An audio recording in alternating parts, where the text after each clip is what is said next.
The strategy of 616 in LA is simple. Create paranoia in the mind of your target and let the resulting chaos work for you. So, if like that cleared the battlefield and euphoria stripped the armor, then 616 in LA is Kendrick planting a psychological landmine.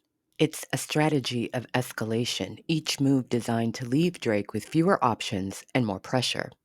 Drake's timestamp tracks are literal moments in time.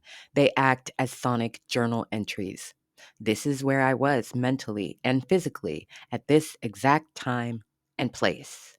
He uses them to flex lyricism, address tensions, and reflect, all while rooting the content in a real world timestamp. Kendrick's 616 in LA, though, isn't literal, or if it is, we don't know the story. It's more like a coded message. We don't get a narrative of what happened at 616 in LA. Instead, Kendrick loads the title with potential meanings, each possibility a shot across the bow at Drake, whether it's tying it to Tupac, Father's Day, or biblical damnation. The ambiguity invites interpretation, making it a kind of cultural riddle. So when Drake says, "This is my state of mind at 9 a.m. in Dallas," Kendrick says, "You figure out why I chose this time and how many ways it can hurt you." It's a battle of styles, Drake's formula versus Kendrick's abstract weaponry. Kendrick flipped the timestamp format from literal to symbolic warfare, turning a personal signature into a public diss. Symbolic timestamping twists Drake's iconic move on its head. If Drake uses timestamps for control and clarity, Kendrick uses them for ambiguity and menace. This is Kendrick saying, "You don't even know where the threat is coming from." With references like Tupac, Father's Day, biblical sins, assassinations, etc., he's aligning himself with deeper moral, historical, and cultural archetypes. It's no longer just a rap beef. It's a question of who stands on the side of legacy, fatherhood, and righteousness. Drake is being judged on multiple levels. Kendrick weaponizes the idea that Drake's inner circle may not be loyal. He implies betrayal within OVO, people possibly feeding information to the opposition.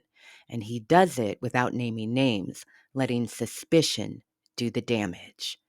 Drake now has to wonder who around him is leaking, who's slipping. That anxiety is corrosive, especially in a public, high profile battle. Pair that with Kendrick's calm, detached tone, and it becomes even more unsettling. He's not emotional, he's tactical. This complements the broader narrative Kendrick has been crafting. Like that is loud and clear. Draw your sword. Euphoria strips away Drake's curated image. Leave your armor. 616 in LA isolates and destabilizes. Don't trust your men. It's Kendrick turning the pressure up by making Drake look over his shoulder, not just respond to him with lyrics. The content reads like an intelligence leak. Kendrick suggests that there are cracks in OVO, that information is slipping from the inside, that Drake can't fully trust his people. But he doesn't really offer proof, he just whispers doubt and lets it spread. He tells Drake who it's not, but doesn't ever directly tell him who it is. It's not just a diss, it's an infection. Everyone hears it and starts looking sideways. That ambiguity becomes the point. It pulls fans and critics into the same headspace of overthinking and suspicion that he wants Drake trapped in. The audience starts playing detective. Reddit threads, genius annotations, think pieces. They all become a part of the psyops. Kendrick doesn't give you the answer, he lets the questions drive you. The beat is eerie, minimal, low tempo. It doesn't snap, it creeps. That absence of dramatic flair is disarming. It tells you, I'm not trying to entertain, I'm delivering a message you're not ready for. That's Kendrick stepping into the role of reluctant executioner. He's not coming in gleeful or vindictive. He's burdened by what he knows he's about to do. But here's the power move. The vulnerability is strategic. It shows humanity, but it doesn't cost him anything. If anything, it adds gravity. Kendrick's not confessing out of weakness, he's confessing out of clarity. Kendrick shows his inner conflict to reveal his moral compass. That moment makes everything that follows feel heavier. The paranoia, the cryptic messaging, the cold tone, all of it lands harder because we saw the last flicker of hesitation before he locked in.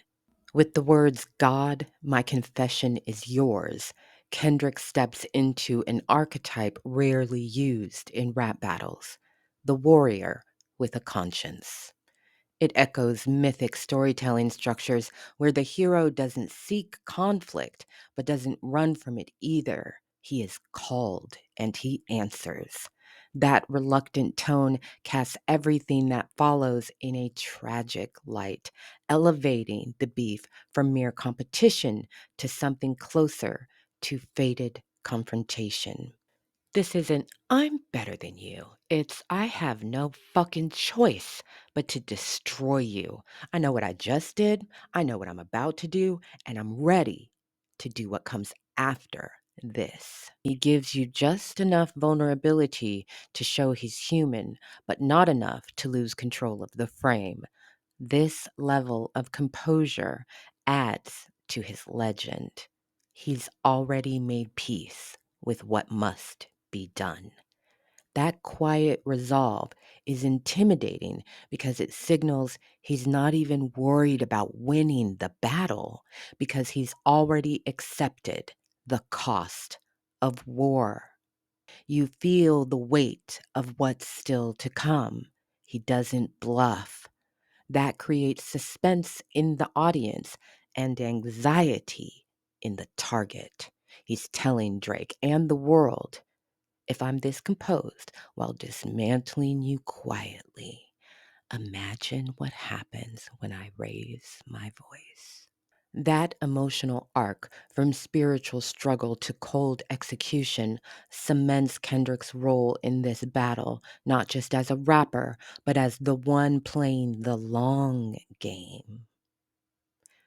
We also get a subtle but chilling foreshadowing of just how deep Kendrick is willing to go.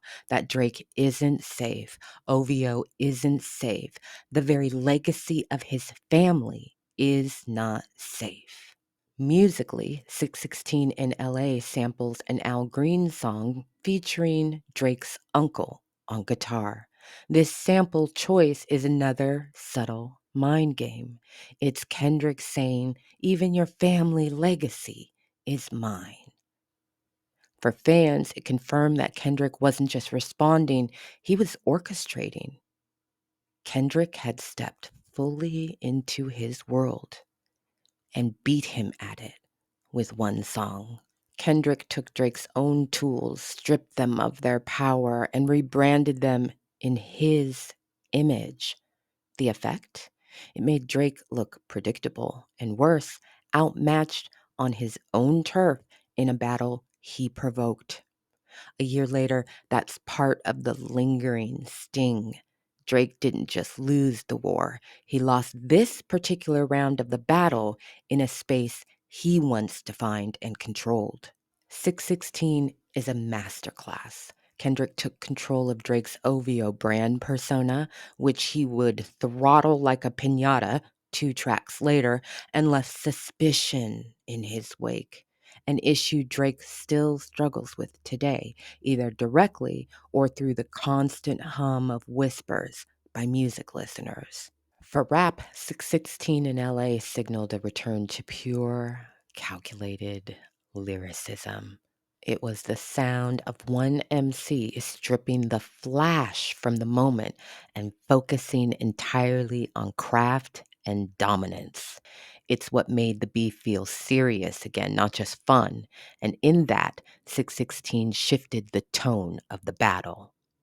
Looking back, 616 in LA proved Kendrick wasn't just in control, he was designing the blueprint. It was the point where Drake stopped reacting as the leader of a battalion and started reacting as a man being led down the mountain as a prisoner of war.